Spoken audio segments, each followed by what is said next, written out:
80% भाग कौन सा होता है, पेरिफेरल पार्ट होता है, और 10 to 20% पार्ट कौन सा होता है, मेडुला होता है। तो ये तो मैक्सिमम होता है लगभग 80 से 90%, और ये होता है लगभग 10 to 20%। यहां तक तो लिख लिया था कल, लिख लो एक बार जिन्होंने नहीं लिखा। हाँ।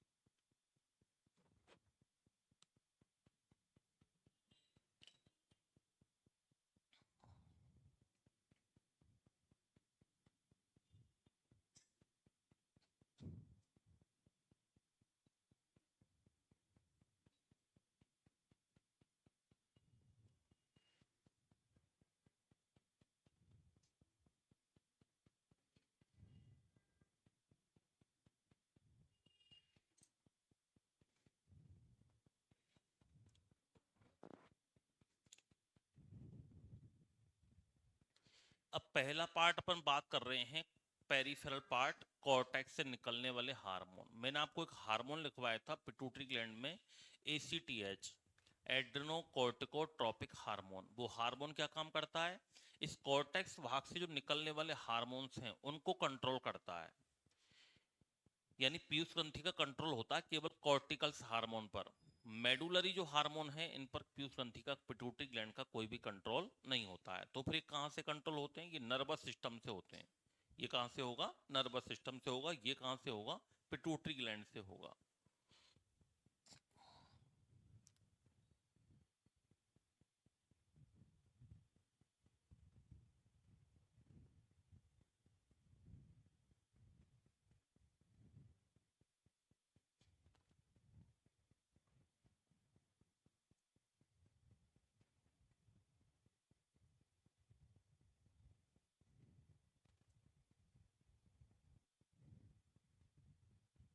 Okay. सबसे पहले अपन बात करते हैं कॉर्टिकल हार्मोन, कॉर्टेक्स या बलकुट भाग से स्त्रवित हार्मोन।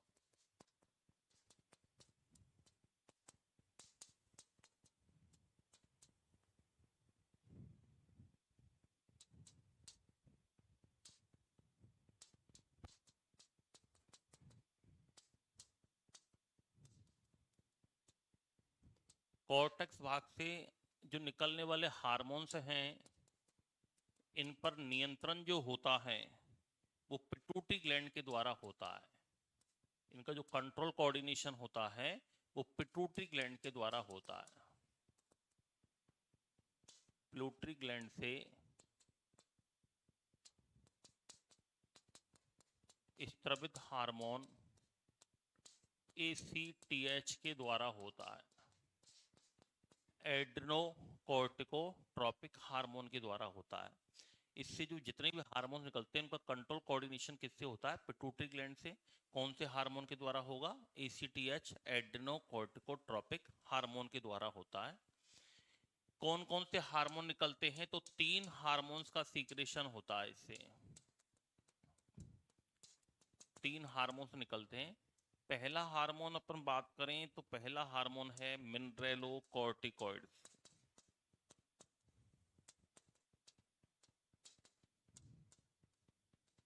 मिनरेलोकॉर्टिकॉइड्स ये हार्मोन्स का एक समूह है जिसका एक एग्जाम्पल आता है एल्डोस्टेरोन हार्मोन।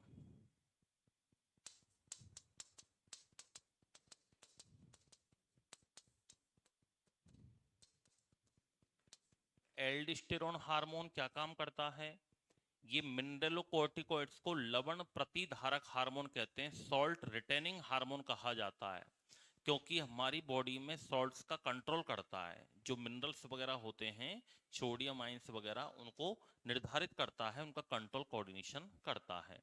तो इसको अपन कहते हैं लवण प्रतिधारक hormone, salt retaining hormone,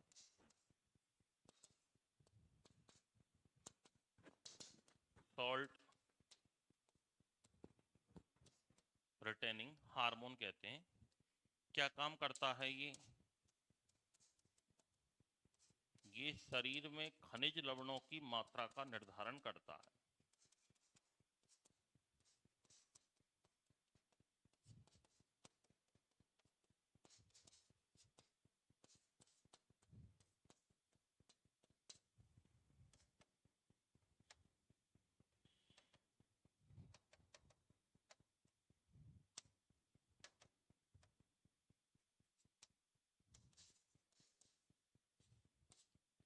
mainly ये जो सोडियम आयंस होते हैं ना, अपन जो डीसीटी वाला पार्ट बताया था मैंने आपको एक्सक्रीटरी सिस्टम में, दूरस्थ कुंडलित नलिका और एक कलेक्शन ट्यूब बताई थी संग्रह नलिका, वहां पर जो एब्जॉर्बेशन होता है, रीएब्जॉर्बेशन, उसमें कौन सा हार्मोन सहायक होता है?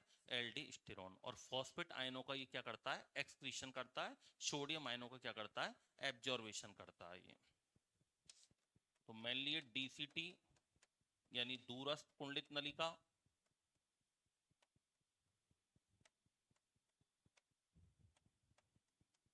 तथा संग्रह नलिका,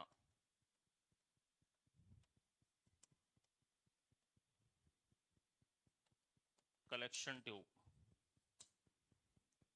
संग्रह नलिका में सोडियम आयंस के रीएब्जॉर्बेशन को बढ़ाता है।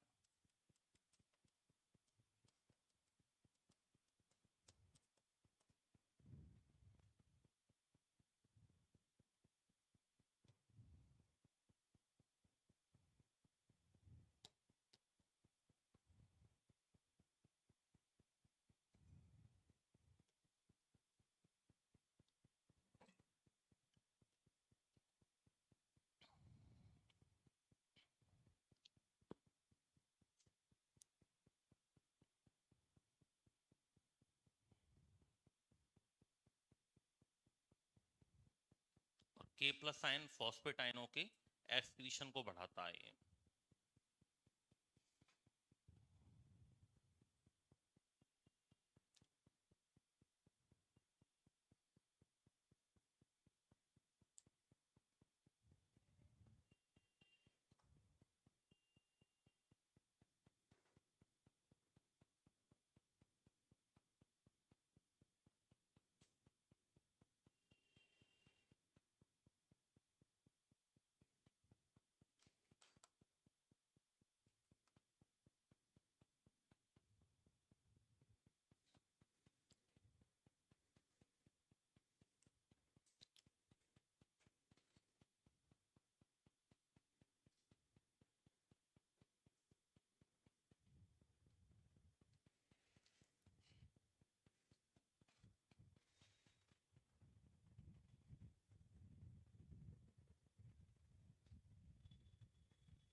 हो गया।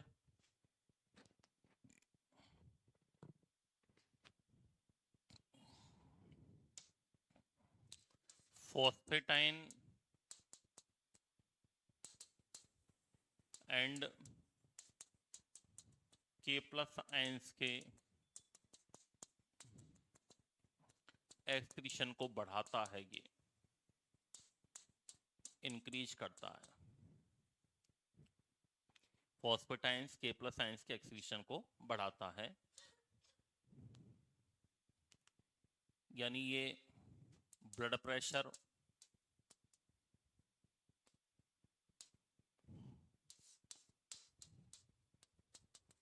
ऑस्मोटिक प्रेशर ऑफ ब्लड,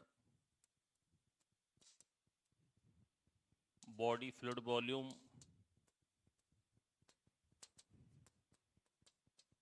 इन सबको बनाए रखता है ये,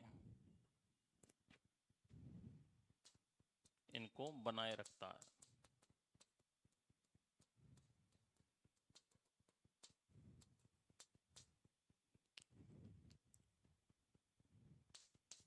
दूसरा हार्मोन जो बताया था वो है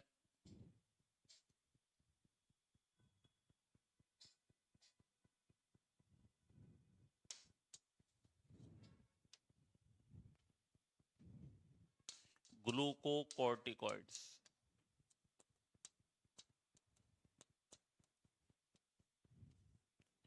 ग्लूकोकॉर्टिकॉइड जो होता है ये क्या काम करता है? ये भोजन में कार्बोहाइड्रेट, प्रोटीन, फैट तीनों से संबंधित मेटाबॉलिज्म को कंट्रोल करता है। ये इसका जो वैसे एक एग्जांपल लिखना, कॉर्टिसोल। कॉर्टिसोल कॉर्टिसोल को जीवन रक्षक हार्मोन भी कहते हैं, इसको लाइफ सेविंग हार्मोन भी कहते हैं। लाइफ सेविंग हार्मोन एड्रिनलिन को भी कहते हैं और कॉर्टिसोल को भी कहते हैं। इसको लाइफ सेविंग हार्मोन कहते हैं, इसको जीवन रक्षक हार्मोन कहा जाता है कॉर्टिसोल को। क्या काम करता है? इसके फंक्शन याद रखना।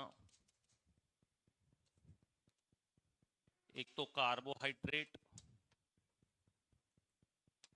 प्रोटीन और फैट, इनके मेटाबॉलिज्म को कंट्रोल करता है।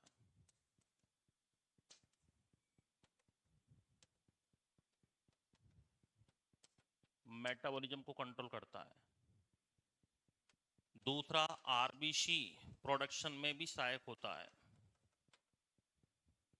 तीसरा, एंटी इंफ्लामेटरी होता है, ये प्रदाह विरोधी, यानी सूजन वगैरह को कम करता है ये, तो स्वेलिंग वगैरह जो आ जाती है उसको कम करता है। सूजन को कम करने में इसका यूज होता है। इम्यूनोसप्रेसिव होते हैं ये।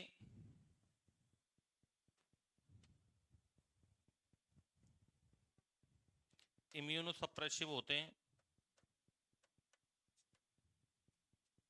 यानी इनका यूज एलर्जी ट्रीटमेंट में भी किया जाता है।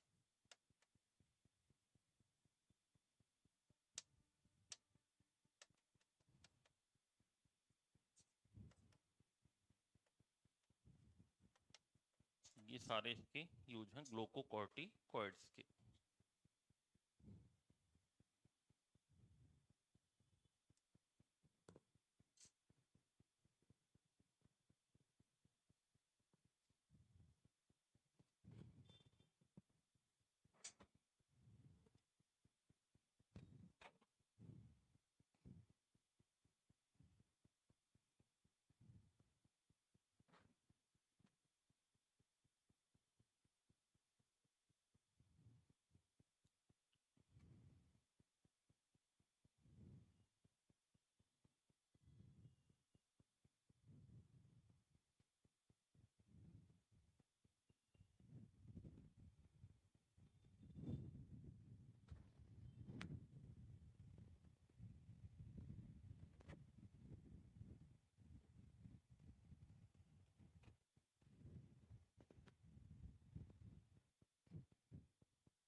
पहला हार्मोन निकलता है इससे मिनरलोकॉर्टिकॉइड्स, दूसरा ग्लूकोकॉर्टिकॉइड्स, तीसरा निकलता है लिंग हार्मोन, सेक्स हार्मोन, जो कि हमारे सेक्सुअल बिहेवियर को कंट्रोल करता है।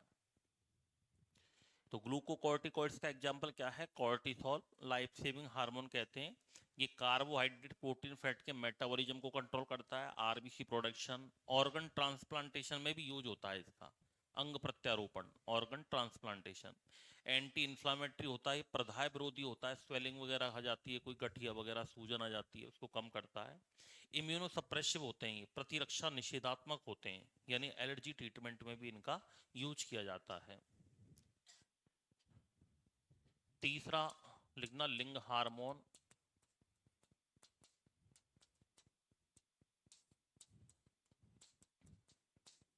सेक्स हार्मोन, ये सेक्सुअल बिहेवियर को कंट्रोल करता है।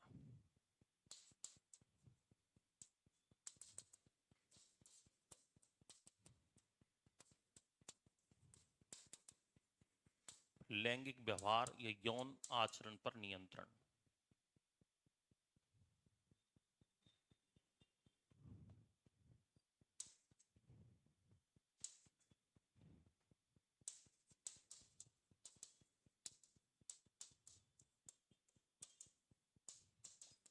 तो ये तो तीनों हार्मोन किससे निकलते हैं? किससे निकलते हैं? कॉर्टेक्स भाग से निकलते हैं। अब बात करते हैं मेडुला से निकलने वाले हार्मोन।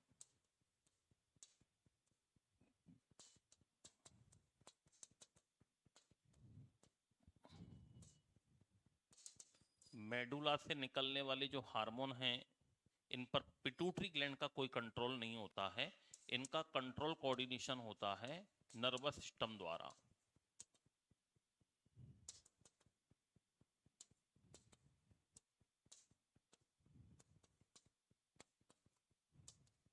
तंत्रिका तंत्र से कंट्रोल होते हैं।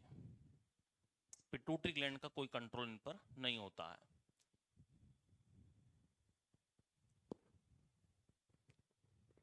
इनसे दो हार्मोन निकलते हैं,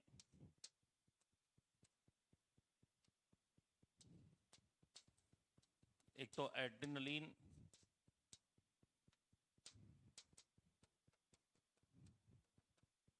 और एक निकलता है नॉर एड्रिनलिन या एपिनेफ्रिन।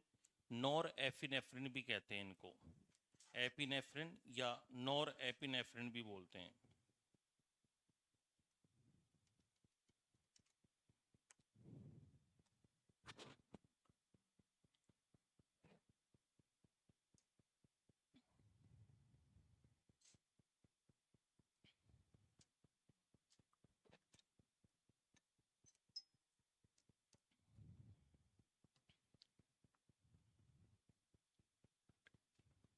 इन दोनों को मिलाकर कैटेकोलेमाइन भी कहते हैं।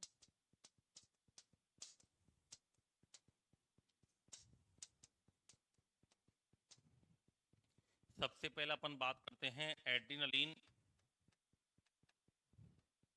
एड्रिनलिन हार्मोन को संकटकालीन हार्मोन कहते हैं इसको, या लाइफ सेविंग हार्मोन इसको भी कहते हैं। डू एंड डाई का हार्मोन कहते हैं इसको, करो या मरो का हार्मोन कहते हैं। विपरीत परिस्थितियों में हमारा साथ निभाता है ये, करो या मरो का हार्मोन कहते हैं। Do and die. जैसे हमारे सामने कोई विपरीत परिस्थिति आती है तो सबसे पहले हमें उसे देख के क्या लगता है? डर लगता है। डर को अंग्रेजी में कहते हैं फियर। डर लगते ही ये ग्लैंड हमारी एक्टिव होगी और एड्रेनलिन हार्मोन का सीक्रेशन ब्लड के अंदर कर देती है। जैसे हार्मोन निकलता है हमारे अंदर साहस आ जाता है, स्ट्रेस आता है, तनाव आता है, गुस्सा आता है। लेकिन और डर के बाद दूसरी स्थिति आती है लड़ने की, फाइट करने की। यानी ये हार्मोन ऑटोमेटिक आप में गुस्सा भरेगा, लेकिन परिस्थिति जैसी होगी वैसा ही आपको निर्देश देगा। आप कहीं 10 जन इकट्ठा होकर के किसी लड़ने जा रहे हो, आपके मन में यह है कि आज तो हम 10 लोग हैं, इनको मारेंगे, ये करेंगे, वो करेंगे। यानी फुल गुस्सा भरा हुआ है हमारे दिमाग में, फुल तैयारी के साथ अपन गए। 10 का घमंड है कि अपन तो 10 लोग हैं, आज तो अच्छी तरीके से कूटेंगे उनको। लेकिन जैसे आप वहां पर गए, आपको ऑलरेडी वहां पर 100 लोग मिले पहले से ही, तो 10 का दिमाग क्या हो जाएगा? 10 का गुस्सा क्या हो जाएगा? ठंडा हो जाएगा। फिर ये कहेगा कि भागने में फायदा है, रुकने में बिल्कुल फायदा नहीं है। तो फिर ये वहां से उड़ाने भी मदद करता है, भागने में मदद करता है, जिसको फ्लाइट बोलते हैं। इस चीज को fear fight flight 3F hormone भी कहते हैं इसको। क्या कहते हैं? 3F हार्मोन के नाम से भी जानते हैं इसको।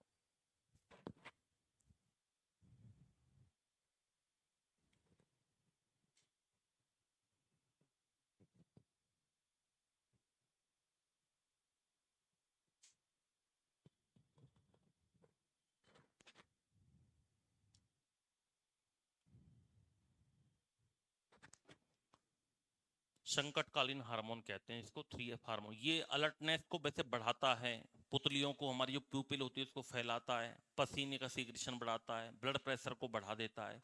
यानी जो डर के वजह से जो काम होते हैं ना, वो सारे किसकी वजह से होते हैं? एड्रेनलिन। जैसे डर लगेगा, कोई भी स्थिति आएगी, तुरंत अपन हाइपर हो जाते हैं, पसीना आता है, मुंह सूख जाता है, पुतली फैल जाती है, बीपी हाई हो जाता है, पसीने का सीक्रेशन ज्यादा होता है। वो सब किसकी वजह से होता है? एड्रेनलिन की वजह से होता है। और नॉर एड्रेनलिन होता है ना, ये भी जो हमारी ब्लड वेसल्स होती हैं, रक्त वाहिनियां, उनमें कॉन्ट्रैक्शन पैदा करता है ये, उनमें भी ब्लड प्रेशर को बढ़ा देता है, केवल कोरोनरी आर्टरी को छोड़ करके। जो हार्ट को ब्लड ले जाने वाली आर्टरी है ना, उसको छोड़ करके बाकी जो ब्लड वेसल्स होती है ना, उनमें ये ब्लड प्रेशर को क्या कर देता है? बढ़ा देता है ये।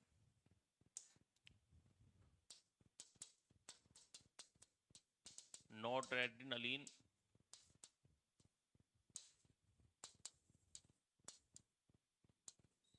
ब्लड वेसल्स में कॉन्ट्रैक्शन,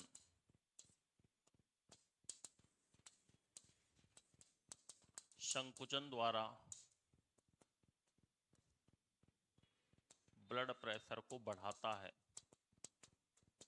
केवल कोरोनरी आर्टरी को छोड़ करके।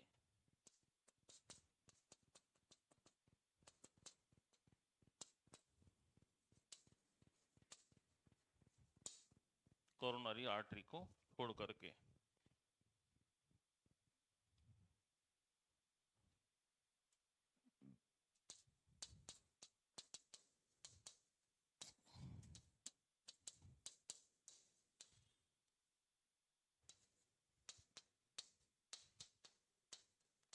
यदि अपन बात करें एड्रेनलिन हार्मोन का हाइपोसीक्रेशन हो तो कौन सा रोग होता है? तो इससे पहला रोग होता है जिसका नाम है एडिसन का रोग। एडिसन का रोग वैसे मिनरलोकॉर्टिकॉइड्स हार्मोन की कमी से होता है, जो कि एड्रेनलिन का ही पार्ट माना जाता है। ये तो हाइपोसीक्रेशन में आता है ये एडिसन का रोग। एडिसन डिजीज में क्या होता है कि एक साइंटिस्ट का नाम है यार ना, एडिसन ने बताया था, इसलिए इसको एडिसन डिजीज बोलते हैं। इसमें क्या होता है एडिसन के रोग में? त्वचा से, स्किन से वाटर और सोडियम आयन बहुत ज्यादा मात्रा में निकलते हैं, जिससे त्वचा पर चकत्ते बन जाते हैं, पसीना बहुत ज्यादा आता है। उसको क्या बोलते हैं? एडिसन डिजीज के नाम से जानते हैं। तो इसमें त्वचा से पसीने का सोडियम आयन, वाटर, पसीने में क्या होता है? सोडियम आयन होते हैं, वाटर होता है, तो पसीने का एक्सक्रीशन बढ़ जाता है, पसीने का एक्सक्रीशन बढ़ जाता है स्किन से, वाटर का, सोडियम आयंस वगैरह का। त्वचा पर स्पॉट बन जाते हैं, चकत्ते बन जाते हैं, डिहाइड्रेशन हो जाता है, जल की कमी हो जाती है।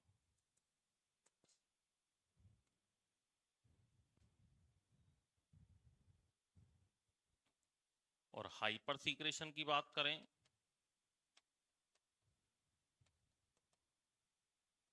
तो हाइपर सीक्रेशन में पहला ही रोग आता है कॉन्स का रोग।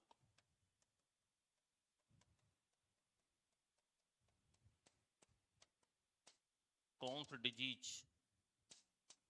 कॉन्स रोग में क्या होता है? पोटेशियम की कमी हो जाती है, मसल्स में अकड़न आ जाती है, थकान महसूस होती है, बीपी हाई हो जाता है। उसको क्या बोलते हैं? कॉन सिंड्रोम या कॉन्स डिजीज बोलते हैं इसको, कॉन सिंड्रोम भी कह सकते हैं इसको। तो इसमें पेशीय अकड़न, मसल्स कॉन्ट्रैक्शन,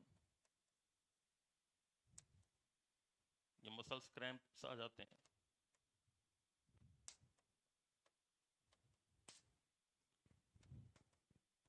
थकान,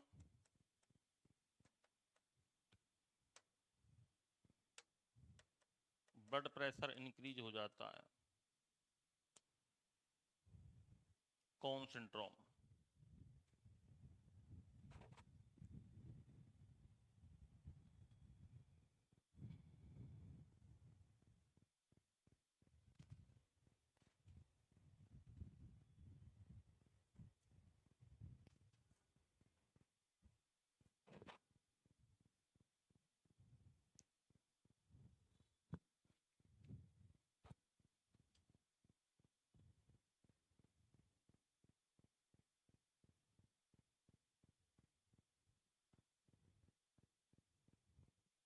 एक आता कॉन सिंड्रोम, एक आता कुशिंग सिंड्रोम।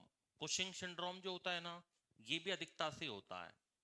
तो कॉन सिंड्रोम में तो मसल्स क्रैम्प आ जाते हैं, थकान, ब्लड प्रेशर हाई हो जाता है, पोटेशियम की कमी हो जाती है इसमें,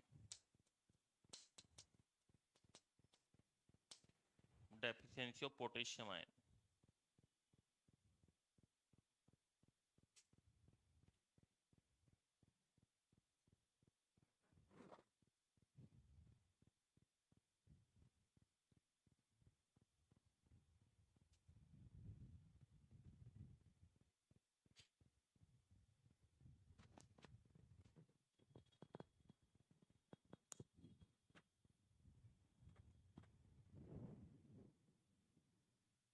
हो गया।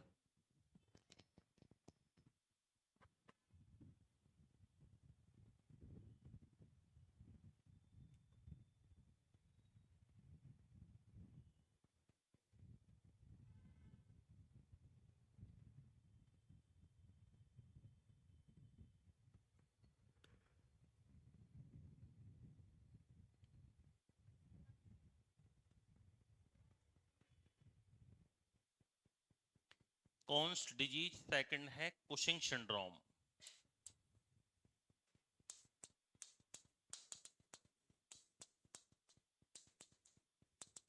कुशिंग सिंड्रोम,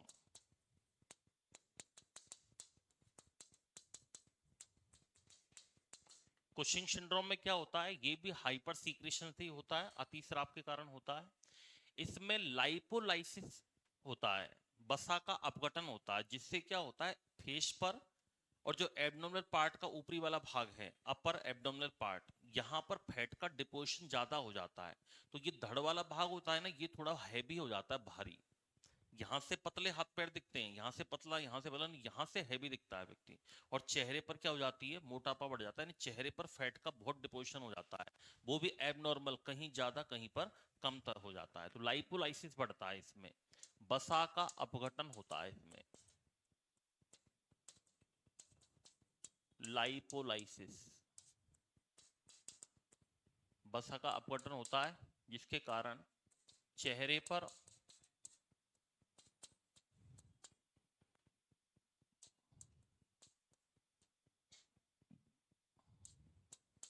तथा ऊपरी उदरीय भाग, अपर एब्डोमिनल रीजन में फैट का डिपोजिशन हो जाता है, जमाव हो जाता है, उसको कुशिंग सिंड्रोम बोलते हैं।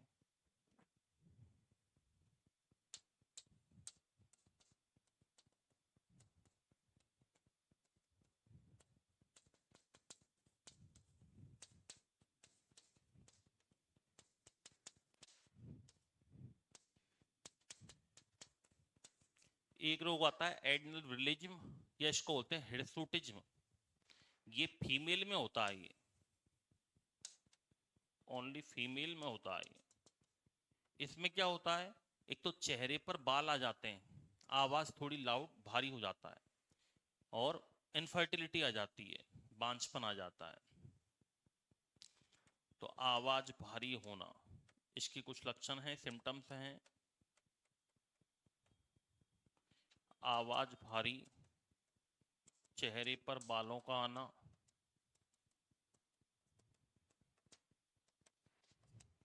और बांझपन,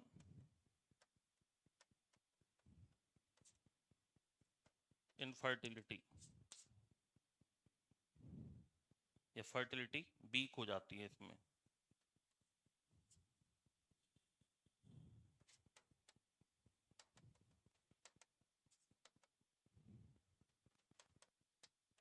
फर्टिलिटी कमजोर हो जाती है, चेहरे पर बाल आ जाते हैं, आवाज थोड़ी सी भारी हो जाती है, साउंड बढ़ जाता है।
तो ये तीनों रोग किससे होते हैं अधिकता से? एक तो एडनल विलेज, कुशिंग सिंड्रोम, एक कॉन सिंड्रोम। और एडिसन का रोग, एडिसन सिंड्रोम किससे होता है? मेंडेलोकॉर्टिकॉइड्स की कमी से होता है। तो ये डिजीज याद रखनी है अपन को। कमी से कौन सा है? हाइपोसीक्रेशन से और हाइपर सीक्रेशन से।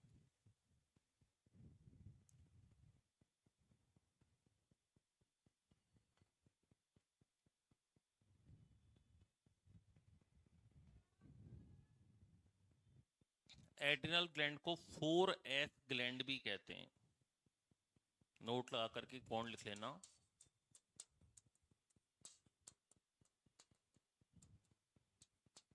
एड्रिनल ग्लैंड जो है इसको 4S ग्लैंड कहते हैं। 4S का मतलब क्या है? शुगर की मात्रा को बनाए रखती है, शुगर रिटेंशन का काम करती है। सॉल्ट की मात्रा को भी बनाए रखती है, सॉल्ट रिटेनिंग का काम करती है। शुगर कंट्रोल करती है। स्ट्रेस, तनाव के प्रति जिम्मेदार है। और सेक्स, संभोग के प्रति जिम्मेदार है।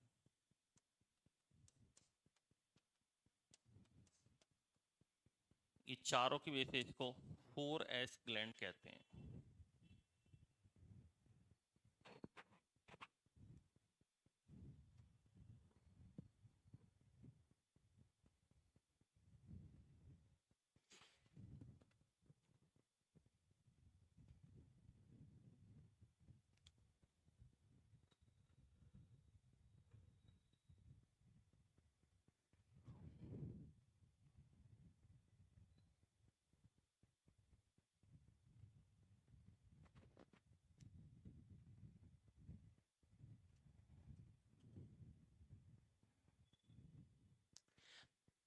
तो ये हमारी एंडोक्राइन ग्लैंड्स थी जिसका नाम था एड्रिनल। अब बची है हमारी इसमें रिप्रोडक्टिव ग्लैंड्स, जिनकी चर्चा हम रिप्रोडक्शन के साथ ही करेंगे। ये रिप्रोडक्शन पूरा चैप्टर है तो उसके साथ में होगा। पेंक्रियाज अपन पहले पढ़ चुके हैं, लीवर पहले पढ़ लिया है। तो अब नेक्स्ट टॉपिक डालिए, तंत्रिका तंत्र, नर्वस सिस्टम।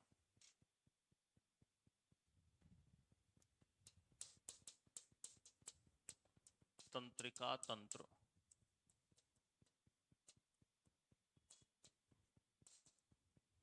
Nervous system.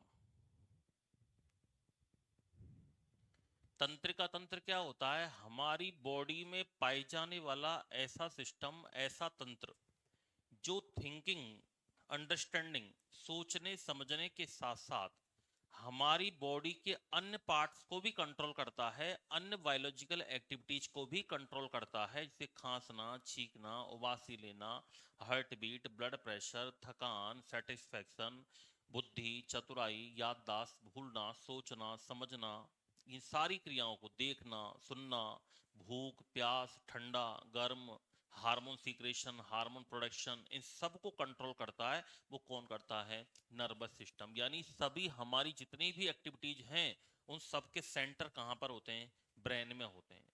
आपको भूख पेट में से लगती है लेकिन सेंटर कहाँ है? हाइपोथैलेमस में। आप देखते आंखों के द्वारा है लेकिन सेंटर कहाँ है? मिड ब्रेन में है। आप सुनते कानों के द्वारा है, सेंटर कहाँ है? मिड ब्रेन में है।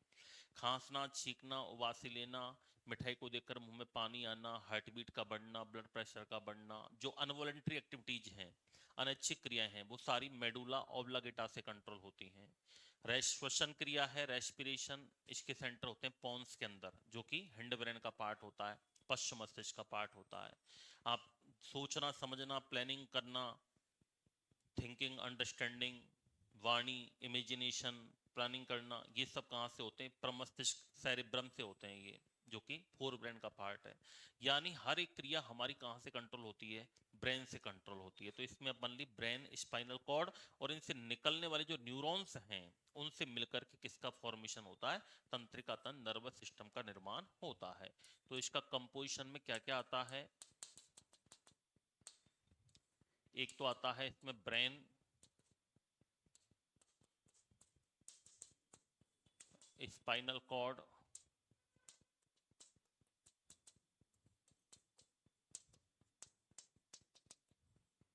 और इनसे निकलने वाली तंत्रिकाएं।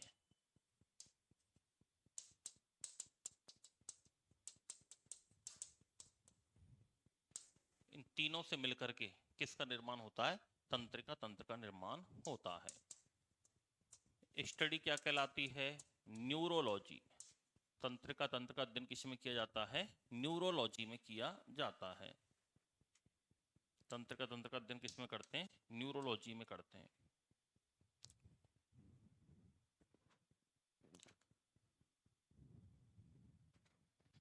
ये तंत्रिका तंत्र जो होता है ये 3 टाइप्स का होता है। एक तो होता है केंद्रीय तंत्रिका तंत्र,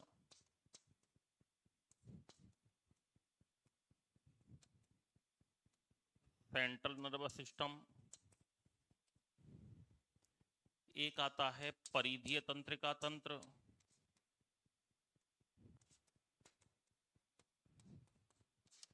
पेरिफेरल नर्वस सिस्टम।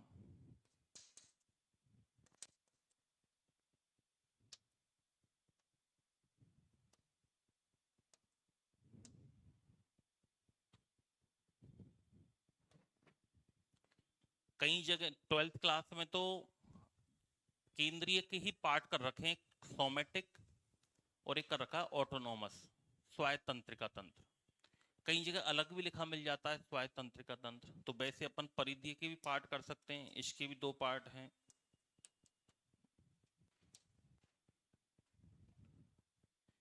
एक तो होता है कायिक, जैसा एनसीईआरटी में लिखा हुआ है वैसे लिखें तो अपन कायिक तंत्रिका तंत्र, somatic nervous system,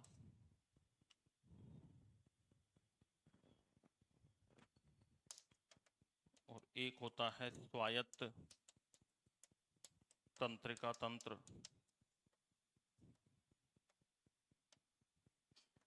autonomous nervous system. फिर ये ऑटोनोमस भी 2 टाइप का होता है, सिंपैथेटिक और एक पैरासिम्पैथेटिक, अनुकंपी और परानुकंपी।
तो नर्वस सिस्टम का फॉर्मेशन किस किस से होता है? ब्रेन, स्पाइनल कॉर्ड और न्यूरॉन्स। स्टडी कहलाती है न्यूरोलॉजी। 3 टाइप्स का होता है, ये 2 टाइप्स भी लिख सकते हैं, सेंट्रल और पेरिफेरल। फिर पेरिफेरल के 2 पार्ट हैं, सोमेटिक, ऑटोनोमस। ऑटोनोमस के 2 पार्ट होते हैं, नीचे ऑटोनोमस के 2 पार्ट होते हैं,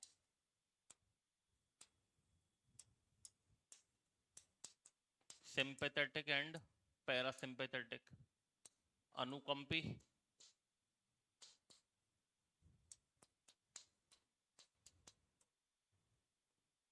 सिंपैथेटिक, और एक परानुकंपी पैरासिम्पैथेटिक।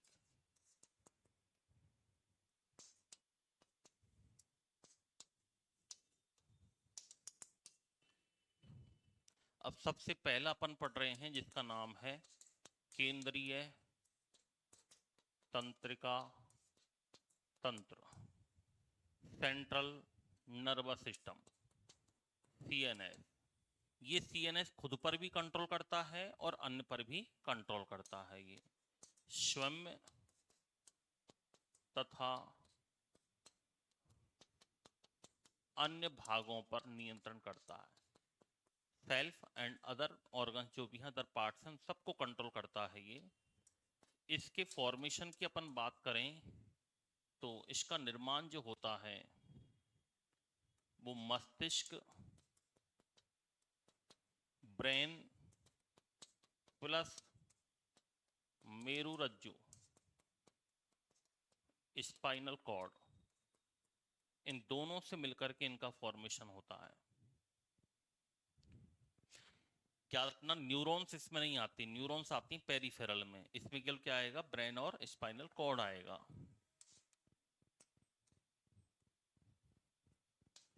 एम्ब्रियो गैस्ट्रुलेशन के दौरान न्यूरल ट्यूब से, एक्टोडर्म से बनने वाली न्यूरल ट्यूब से इनका निर्माण होता है। एक्टोडर्मल न्यूरल ट्यूब से इसका निर्माण होता है। जो न्यूरल ट्यूब होती है इसके दो पार्ट होते हैं। ऐसे मानो ये न्यूरल ट्यूब है, इसके दो पार्ट हैं। एक तो होता है ऊपरी पार्ट, अपेक्स पार्ट या इसको हेड पार्ट, और एक होता है टेल वाला पार्ट, पुच्छ भाग। अपेक्स पार्ट से तो ब्रेन का डेवलपमेंट होता है और इससे स्पाइनल कॉर्ड का डेवलपमेंट होता है।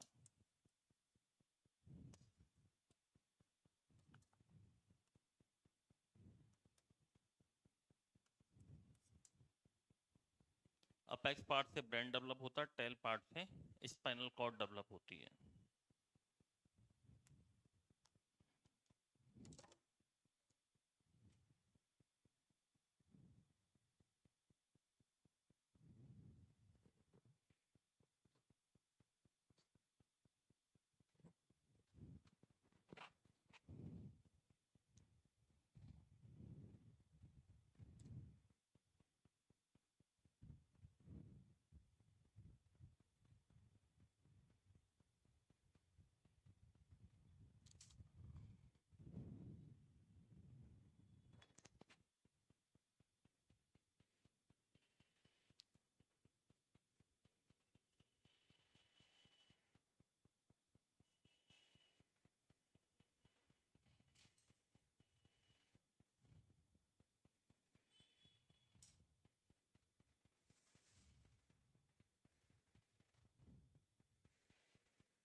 तो तंत्रिका तंत्र, नर्वस सिस्टम हमने स्टार्ट किया है। नर्वस सिस्टम में स्पाइनल कॉर्ड आता है, ब्रेन आता है, और इन दोनों से निकलने वाली न्यूरॉन्स आती हैं।